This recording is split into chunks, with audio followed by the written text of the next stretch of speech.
Bonjour tout le monde, quoi de neuf? Aujourd'hui, nous allons continuer notre série sur le fruit de la saison et j'espère que vous voyez déjà plus de fruits développés dans votre vie. L'aspect que nous allons traiter aujourd'hui, c'est la fidélité.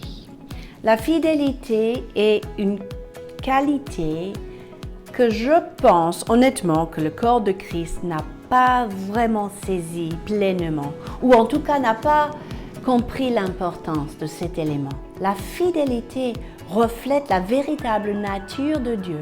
Et nous, en tant que représentants de Christ, ambassadeurs de Christ, devons montrer la fidélité dans tous les aspects de notre vie.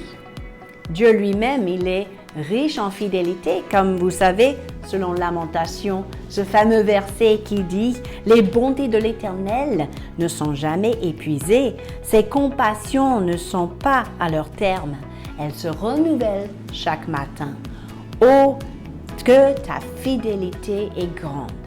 Cet aspect de renouveler la bonté parle de la fidélité, un engagement jour après jour à accomplir la volonté de Dieu et refléter le cœur de Dieu. Dieu reste fidèle, même quand son peuple est infidèle. Mais c'est inimaginable.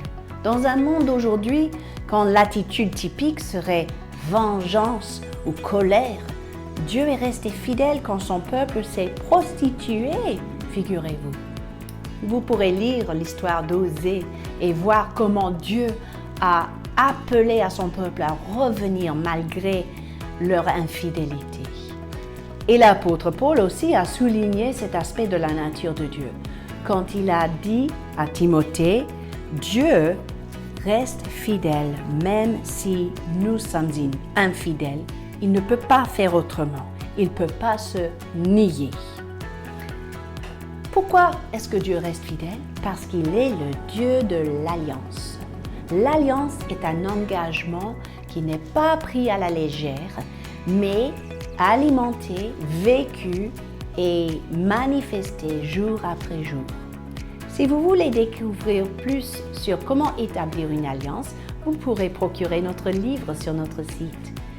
Mais l'alliance est le langage du royaume de Dieu.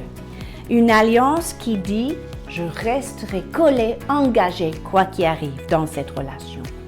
Vous savez, même Jésus n'était pas content avec les gens religieux de son époque parce qu'il était obligé de s'adresser à des pharisiens en disant « Vous avez oublié les choses les plus importantes de la loi, la justice, la miséricorde et la fidélité. » Pourquoi est-ce que la fidélité est quelque chose que nous prenons à la légère?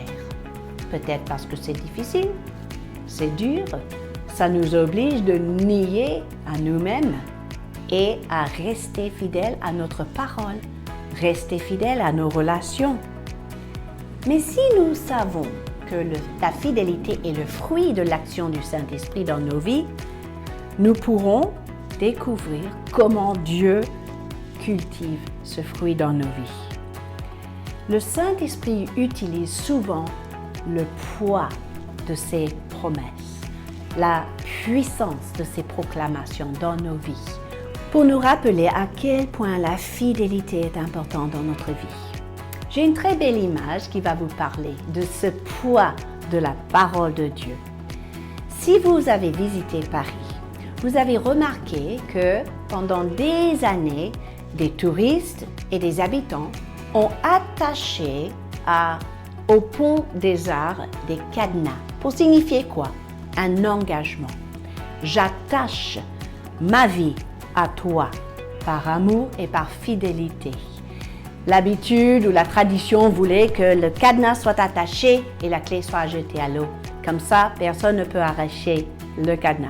Bon, malheureusement, en 2015, la mairie a été obligée de supprimer tous ces cadenas parce que le poids de ces promesses ont fait des dégâts sur le pont. Et finalement, ça m'a parlé de cet aspect de la fidélité qu'on ne lâche pas. La fidélité exprimée à travers la vie chrétienne, c'est une manière d'attacher notre cœur avec un cadenas à Dieu à son appel, à sa destinée sur nos vies et jeter la clé, jeter toute possibilité de se retirer de cet engagement, comme sur le pont des Arts. Ce cadenas signifie un cœur qui est prêt à payer le prix pour rester fidèle et révéler la fidélité en toutes circonstances, en toute situation. C'est important dans le mariage, c'est important dans le corps de Christ, c'est important surtout vis-à-vis de notre relation avec le Seigneur. Lui qui reste fidèle, même si nous faisons des bêtises, même si nous négligeons notre vie spirituelle, même si nous oublions d'honorer Dieu, il va toujours rester fidèle. Finalement, la fidélité peut se décrire de cette manière-là.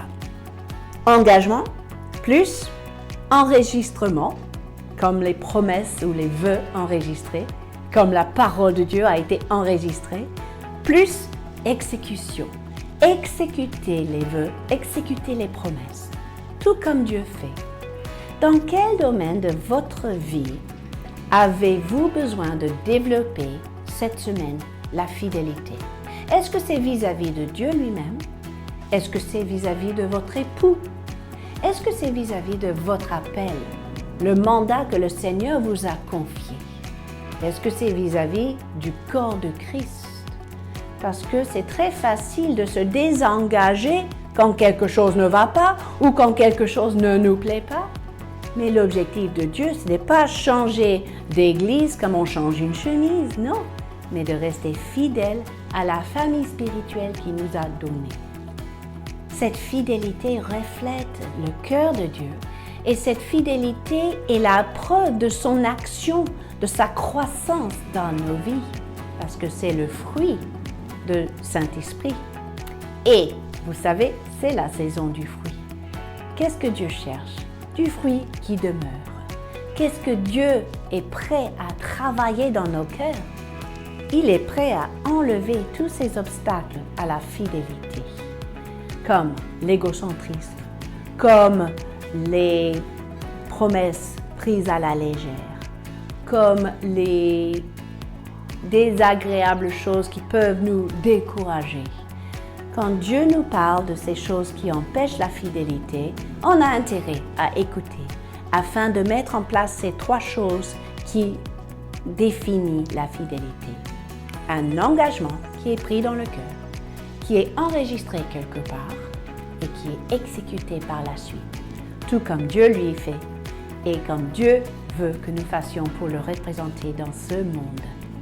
Soyons des témoignages de la fidélité de Dieu, non seulement en parole, mais en action, car c'est le moment de cultiver la fidélité et d'honorer le Dieu de l'Alliance. À la semaine prochaine!